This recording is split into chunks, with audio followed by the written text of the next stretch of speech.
ओम नमः शिवाय। श्रावण माह महात्म्य 15वां अध्याय। आज के वीडियो में आप सुनेंगे सुपोदन षष्ठी व्रत तथा अर्क विवाह की विधि। सनत कुमार बोले, हे देवेश, मैंने नागों का यह आश्चर्यजनक पंचमी व्रत सुन लिया। अब आप बताएं कि षष्ठी तिथि में कौन सा व्रत होता है और उसकी विधि क्या है। ईश्वर बोले, हे विपेंद्र, श्रावण मास के शुक्ल पक्ष में षष्ठी तिथि को महामृत्यु का नाश करने वाले सुपोदन नामक शुभ व्रत को करना चाहिए। शिवालय में अथवा घर में ही प्रयत्न पूर्वक शिव का पूजन करके सुपोदन का नैवेद्य उन्हें विधि पूर्वक अर्पण करना चाहिए। इस व्रत के साधन में आम्र का लवण मिलाकर शाक और अनेक पदार्थों के नैवेद्य अर्पित करें। साथ ही ब्राह्मण को वायन प्रदान करें। जो इस विधि से व्रत करता है उसे अनंत पुण्य मिलता है। इस प्रकरण में लोग एक प्राचीन कहानी सुनाते हैं जो इस प्रकार है। प्राचीन समय में रोहित नाम का एक राजा था। काफी समय बीतने के बाद भी उसे पुत्र रत्न की प्राप्ति नहीं हुई। तब पुत्र की अभिलाषा में उस राजा ने अत्यंत कठोर तप किया। ब्रह्मा जी ने राजा से कहा, तुम्हारे प्रारब्ध में पुत्र नहीं है। तब भी पुत्र की लालसा में वह राजा अपनी तपस्या से जरा भी विचलित नहीं हुआ। इसके बाद राजा तपस्या करते करते संकटग्रस्त हो गए। तब ब्रह्मा जी पुनः प्रकट हुए और कहने लगे, मैंने आपको पुत्र का वर तो दे दिया है, लेकिन आपका यह पुत्र अल्पायु होगा। तब राजा तथा उनकी पत्नी ने विचार किया कि इससे रानी का बांझपन तो दूर हो जाएगा, संतानहीनता की निंदा तो नहीं होगी। कुछ समय बीत जाने के बाद ब्रह्मा जी के वरदान से उन्हें पुत्र प्राप्ति हुई। राजा ने विधि पूर्वक उसके जातक कर्म आदि सभी संस्कार किए। दक्षिणा नाम वाली उस रानी व राजा ने अपने पुत्र का नाम शिवदत्त रखा। उचित समय आने पर भयभीत चित्त वाले राजा ने पुत्र का यज्ञोपवीत संस्कार किया, किंतु राजा ने उसकी मृत्यु के भय से उसका विवाह नहीं किया। तदनंतर 16वें साल में उनका पुत्र शिवदत्त मृत्यु को प्राप्त हो गया। तब ब्रह्मचारी की मृत्यु का स्मरण करते हुए राजा को बहुत चिंता होने लगी। जिन लोगों के कुल में कोई ब्रह्मचारी मर जाए तब उनका कुल खत्म हो जाता है और वह ब्रह्मचारी भी दुर्गति में पड़ जाता है। सनत कुमार बोले, हे देव, हे जगन्नाथ, इसके दोष निवारण का उपाय है या नहीं? यदि उपाय है तो अभी बताएं, जिससे दोष की शांति हो सके। ईश्वर बोले, यदि कोई स्नातक अथवा ब्रह्मचारी मर जाए तो अर्क विधि से उसका विवाह कर देना चाहिए। इसके बाद उन दोनों ब्रह्मचारी तथा आक को परस्पर संयुक्त कर देना चाहिए। अब अर्क विवाह की विधि कहते हैं। मृतक का गोत्र, नाम आदि लेकर देश काल का उच्चारण करके कर्ता कहे कि मैं मृत ब्रह्मचारी के दोष निवारण हेतु वैसर्गिक व्रत करता हूँ। सर्वप्रथम सुवर्ण से अभ्युदिक करके अग्नि स्थापन कर आघार होम करके चारों बृहर्तियों ओम भू, ओम भुवः, ओम स्वः, ओम मह से हवन करना चाहिए। इसके बाद व्रत अनुष्ठान के उत्तम फल के निमित्त व्रतपति अग्नि के संपादनार्थ विश्व देवों के लिए घृत की आहुति डाले। उसके बाद स्विष्टकृत होम करके अवशिष्ट होम संपन्न करे। पुनः देश काल का उच्चारण करके इस प्रकार बोले, मैं अर्क विवाह करूँगा। उसके बाद सुवर्ण से अभ्युदिक कृत्य करके अर्क शाखा तथा मृतक की देह को तेल तथा हल्दी से लिप्त करके पीले सूत से वेष्टित करें और पीले रंग के 2 वस्त्रों से उन्हें ढक दें। इसके बाद अग्नि स्थापन करें और विवाह विधि में प्रयुक्त योजक नामक अग्नि में आघार होम करें व अग्नि के लिए आज्य होम करें। उसके बाद चारों बृहर्तियों से ओम भूः, ओम भुवः, ओम स्वः, ओम मः बृहस्पति तथा कामदेव के लिए आहुति प्रदान करें। पुनः घृत से स्विष्टकृत होम करके संपूर्ण हवन कर्म समाप्त करें। उसके बाद आँख की डाली तथा मृतक के शव को विधि पूर्वक जला दे। मृतक अथवा म्रियमाण के निमित्त 6 वर्ष तक इस व्रत का अनुष्ठान करना चाहिए। इस अवसर पर 30 ब्रह्मचारियों को नवीन कौपीन वस्त्र प्रदान करना चाहिए और हस्त प्रमाण अथवा कान तक लंबाई वाले दंड तथा कृष्ण मृग चर्म भी प्रदान करने चाहिए। उन्हें चरण पादुका, छत्र, माला, गोपी चंदन, प्रवाल मणि की माला तथा अनेक आभूषण समर्पित करने चाहिए। इस विधान से व्रत करने पर कोई भी विघ्न नहीं होता है। ईश्वर बोले, ब्राह्मणों से यह सुनकर राजा ने मन में विचार किया कि यह अर्क विवाह तो मुझे गौण प्रतीत होता है, मुख्य नहीं, क्योंकि कोई भी व्यक्ति मरे हुए को अपनी कन्या नहीं देता।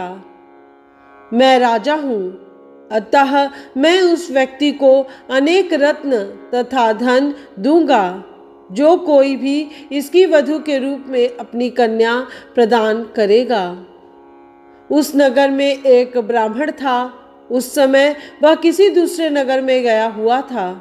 उसकी एक सुंदर पुत्री थी जिसकी माता की मृत्यु पहले ही हो चुकी थी।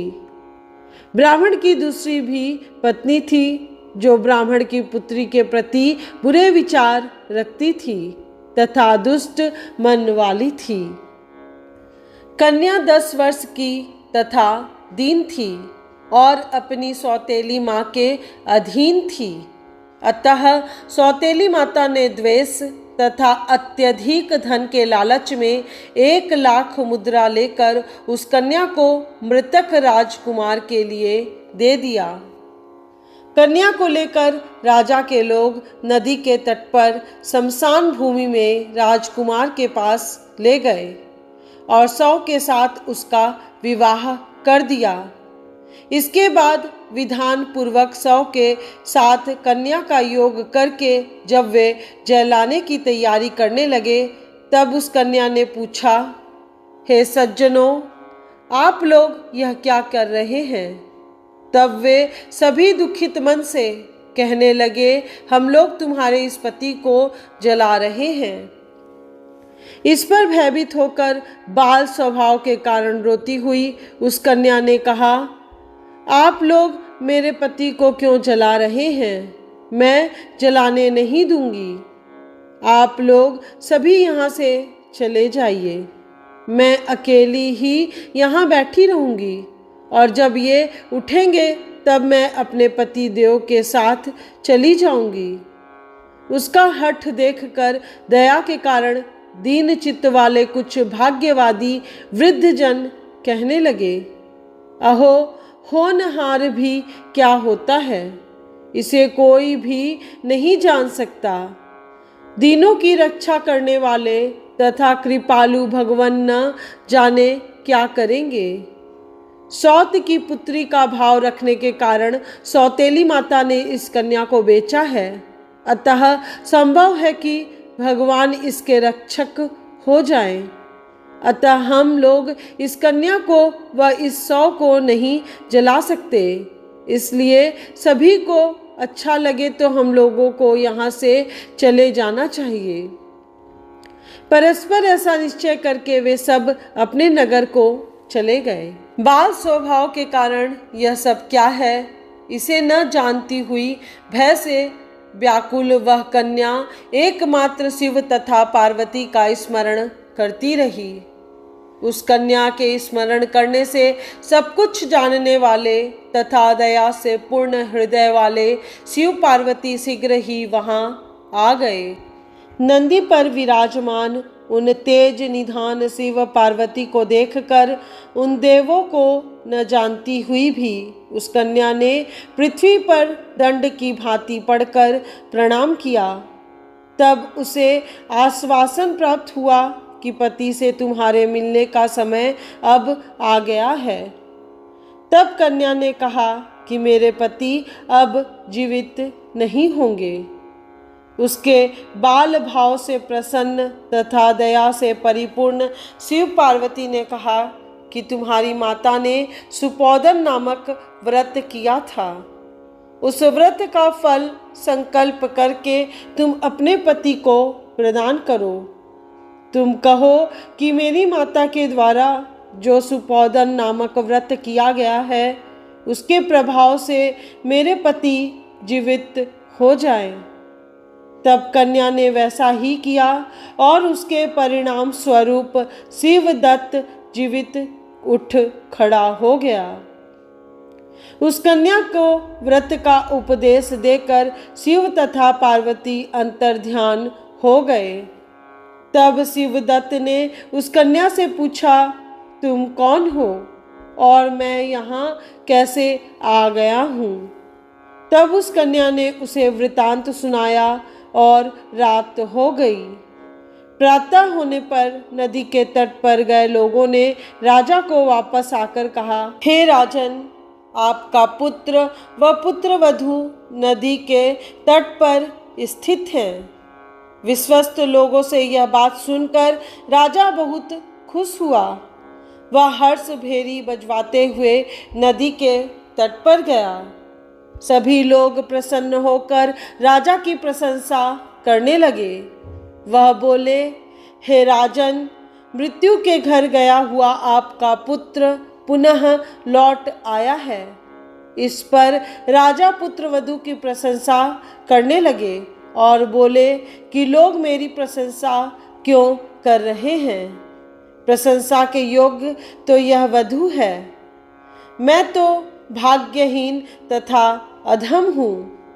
धन्य और सौभाग्यशालिनी तो यह पुत्र वधू है, क्योंकि इसी के पुण्य प्रभाव से मेरा पुत्र जीवित हुआ है। इस प्रकार अपनी पुत्र वधू की प्रशंसा करके राजा ने दान तथा सम्मान के साथ श्रेष्ठ ब्राह्मणों का पूजन किया और ग्राम से बाहर ले जाए गए मृत व्यक्ति के पुनः ग्राम में प्रवेश कराने से संबंधित शांति की विधि को ब्राह्मणों के निर्देश पर विधि पूर्वक संपन्न किया। वत्स, इस प्रकार मैंने आपसे यह सुपोदन नामक व्रत कहा। इसे 5 वर्ष तक करने के अनंतर उद्यापन करना चाहिए। पार्वती तथा शिव की प्रतिमा का प्रतिदिन पूजन करना चाहिए और प्रातः काल आम के पल्लवों के साथ चरु का होम करना चाहिए। साथ ही नैवेद्य तथा वायन अर्पित करना चाहिए।